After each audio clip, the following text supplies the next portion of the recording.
Hello everyone, my name is Russell Bates, and for this week's discussion assignment covering the Think Aloud strategy, we're going to use for our classroom demonstration an excerpt from a pretty interesting primary source. It's a book that began being published in 1890 that detailed the squalid living conditions inside New York's tenement housing at that time.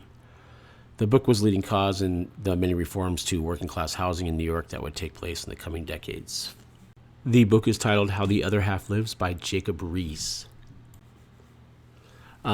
So class, please read, follow along as I read the excerpt aloud, and please take notes of anything, any annotations that you don't understand or anything that is of interest to you within the context that you would like to discuss more following our initial reading. So today for this class demonstration, we're going to explore some of the things that you would look for when you're taking information to use from our primary source.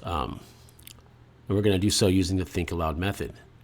I'm going to read a short passage by Jacob Riis, and his book is titled How the Other Half Lives.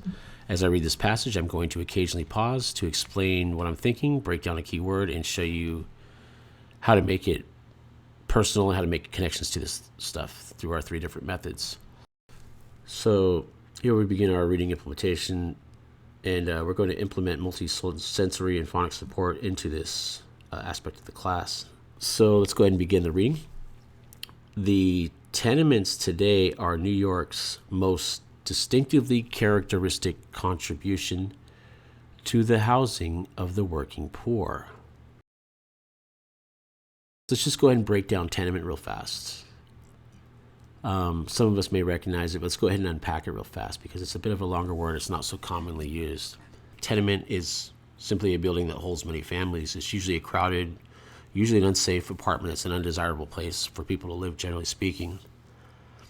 And hopefully you can see on the overhead I'm presenting a few pictures of the conditions, and these are direct photojournalist images that came from the author and the book. So let's go back over some of this reading again.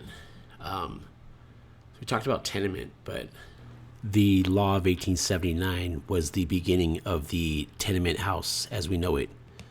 It was known as the old law tenement, and it was the worst that could be devised. Real quick before I would continue on with my think along strategy, I would go ahead and implement here a multi-sensory learning strategy. Since we're going over the word tenement right now, we would implement the strategy of clapping. 10 claps for 10 claps for and 10 claps for mint.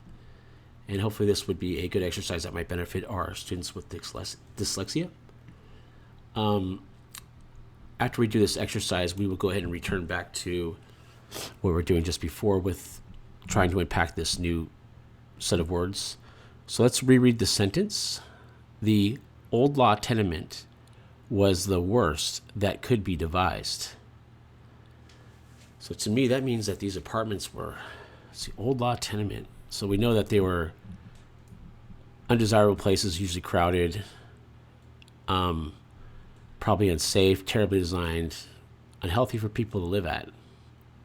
That's kind of what I would gather from something like that, reading old law tenement. During this lesson, to make connections using the three methods that we talked about in the discussion required, which are text to self, text to text, and text to world. And to use text to self to make it personally relative, just because of the impoverished conditions that a lot of people were in the tenement housing, I would probably relate to some of my experiences living in the impoverished conditions of the Chinese countryside in the city called Chuzhou. I think that could be insightful. Compare what we studied before in the class about other progressive era reforms like the book The Jungle by Upton Sinclair. Both these writers wanted similar goals. They both wanted to change these unfair and impoverished conditions that the working class was reduced to inside of New York.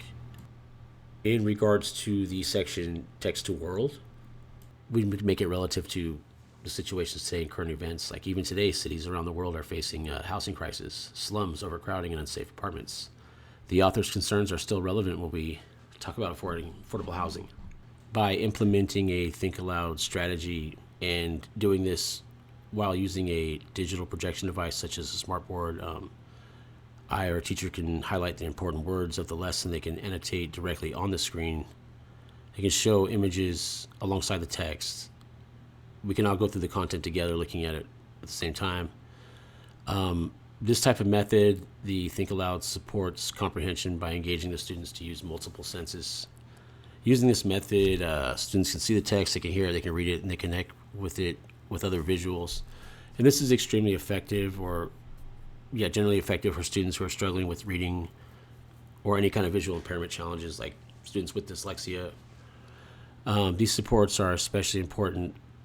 Using digital tools this way builds digital literacy, because students learn not only how to read critically and think critically following the teacher, but they're also going to learn how to use the technology themselves by being required to use it consistently.